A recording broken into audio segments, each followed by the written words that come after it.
গতকাল থেকে সবাই চিন্তিত ছিলে যে রেজাল্ট দেবে কি না দেবে। তো এই নিয়ে সবাইকে একটাই কথা বললো, ভাই চিন্তা করো না, ভাই ও বোনেরা তোমাদের খুব ভালো দিক আসতে চলেছে। তো একটু অপেক্ষা করো, এতদিন পর্যন্ত যখন অপেক্ষা করতে পেরেছো আর তো অল্প কিছু সময়, আজ না হয় কাল তো অবশ্যই দেবে।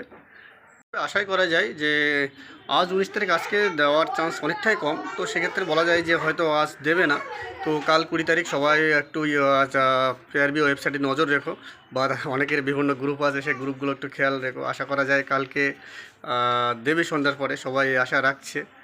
আহ, তো এটুকুই বলার ছিল। সব বেশি চিন্তা করো না, প্রত্যেকের মনে অবশ্যই একটা টেনশন থেকেই যাচ্ছে যে রেজাল্ট আজ না কাল, আজ না কাল করতেই আছে। তো কবে দেবে? 18 তারিখ গতকাল অনেকেই সন্ধ্যার পরের থেকে ফেসবুকে বা অন্য প্ল্যাটফর্মে বলছিল যে টিকটক টিকটক রেজাল্ট আসতে চলেছে। তো এই নিয়ে অনেকে হয়তো ঘুমও হয়নি সন্ধ্যার পরের থেকে, বলতে মানে দুপুরের পর থেকে সবাই অটোমেটিক সোশ্যাল সাইটে পড়েই আছে, কেউ ফেসবুক কেউ ইউটিউবে অটোমেটিক্যালি দেখছে যে কখন আসবে কখন আসবে। আর ওয়েবসাইটে তো অটোমেটিকই কয়েক হাজার ছেলে পেয়ে তো অটোমেটিক পড়েই আছে যে রেজাল্ট দেখার জন্য। তো ভাই বোন, তোমাদেরকে চিন্তা করার কোনো কারণ নেই। আর সবাইকে একটা কথা বলবো যে ডিমোটিভেট হও না, খুব পজিটিভ দিকটাই ভাবো। আর তোমাদের কাট আপ খুব একটা বেশি হাই যাবে না, সবাইকে বলছি যে গতবারের তুলনায় অনেক কম যাবে। অনেকে বলছে না 17-18 প্লাস যাবে।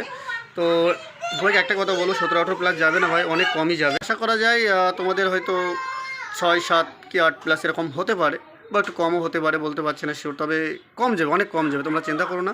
আর ভাইদের বলবো, ভাই তোমরাও মানে এই নিয়ে অতটা ডিমোটিভেট হও না, তোমাদেরও অনেক নাম্বার কম যাবে।